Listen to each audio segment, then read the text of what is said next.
வில்லங்க சான்றிதழ் டு பாக பிரிவினை. சிவாஜி வீடு மீட்க அந்த பிரபலம் வர்றாரா? தமிழக அரசு தலையிடுமா? சிவாஜி வீடு ஜப்தி விவகாரத்தில் தமிழக அரசு தலையிட வாய்ப்பு இல்லை. குடும்பம் சார்ந்து கடன் வாங்கியிருந்தால் அரசு தலையிடலாம். இது தனிப்பட்ட நபருக்கு பணம் வாங்கப்பட்டது. ஆனாலும் அன்னை இல்லம் என்பதால் அரசு சார்பில் இல்லாவிட்டால் தனிப்பட்ட முறையில் முதல்வர் தலையிடலாம் என்று பத்திரிகையாளர் சுபைர் தெரிவித்துள்ளார். சிவாஜி வீடு ஜப்தி தொடர்பாக நீதிமன்ற உத்தரவு மனுதாரரான தனபாக்கியம் என்டர்பிரைசஸ் மூலம் தி நகர்சார் பதிவாளருக்கு கொடுக்கப்பட்டது. இதையடுத்து அன்னை இல்லம் பங்களாவின் வில்லங்க சான்றிதழில் நீதிமன்ற உத்தரவுப்படி 1/4 பறிமுதல் செய்யப்படுவதாக பதிவு செய்திருக்கிறார் சார் பதிவாளர். அன்னை இல்லத்தின் தற்போதைய மதிப்பு சுமார் 88 கோடி ரூபாய் என்றால் ராம்குமாரின் பங்கு 22 கோடி ரூபாய்க்கும் மேல் இருக்கும் என்கிறார்கள். எனினும் துஷ்யந்த் கொடுக்க வேண்டிய மொத்த கடன் 10 கோடிக்கு உள்ளேதான் இருக்கிறது. எனவே கடனை வசூலிக்கும் செயல்பாடுகளில் வேகமாக இருக்கிறது தனபாக்கியம் என்டர்பிரைசஸ்.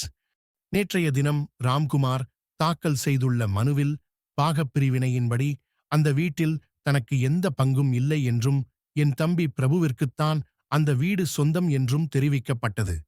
இது தொடர்பாக மனு தாக்கல் செய்யவும் இருப்பதாகச் சொல்லப்பட்டது. இதை கேட்ட நீதிமன்றம் ஜப்தி உத்தரவை நிறுத்தி வைத்து இது தொடர்பாக ஏப்ரல் 3ஆம் தேதி ஒத்திவைத்துள்ளது. இந்நிலையில் ஜீவா சினிமா சேனலுக்கு பத்திரிகையாளர் சுபைர் பேட்டி தந்துள்ளார்.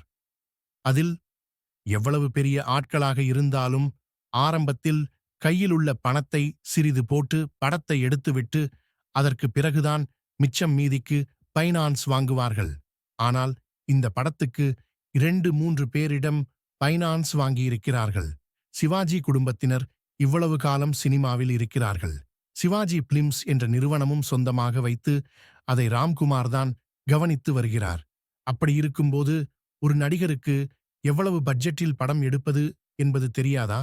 அல்லது பாரம்பரியாக சினிமா கம்பெனியை நடத்தியவர்களுக்கு இன்றைய சினிமா சூழலை புரிந்து கொள்ள முடியவில்லையா? அல்லது ஒரு குறிப்பிட்ட நடிகருக்கு எவ்வளவு முதலீடு செய்தால் அந்த படத்தை விற்க முடியும் என்ற கணக்கு இருக்கிறது. இது எப்படி தெரியாமல் போய்விட்டது என்பதுதான் அனைவரும் கேட்கக்கூடிய கேள்விகள். கடன் தந்தவர்கள் எல்லாரும் படத்தை தங்களுக்கே தந்துவிடும்படி ஆரம்பத்திலிருந்தே கேட்டும் ராம்குமார் தரப்பிலிருந்து எந்த பதிலும் இல்லையாம். ஒரு பண்ணையார் மனநிலையிலேயே ராம்குமார் நடந்து கொள்வதாக சொல்கிறார்கள். பஞ்சாயத்துக்கும் ஒத்துழைப்பும் தரவில்லை என்பதால் கோர்ட்டுக்கு பாதிக்கப்பட்டவர்கள் போனார்கள். மேலும் இதுபோன்ற செய்திகளை உடனுக்குடன் தெரிந்து கொள்ள எங்கள் சேனலை சப்ஸ்கிரைப் செய்யுங்கள். உங்கள் கருத்துக்களை கருத்துரை பகுதியில் பதிவிடுங்கள்.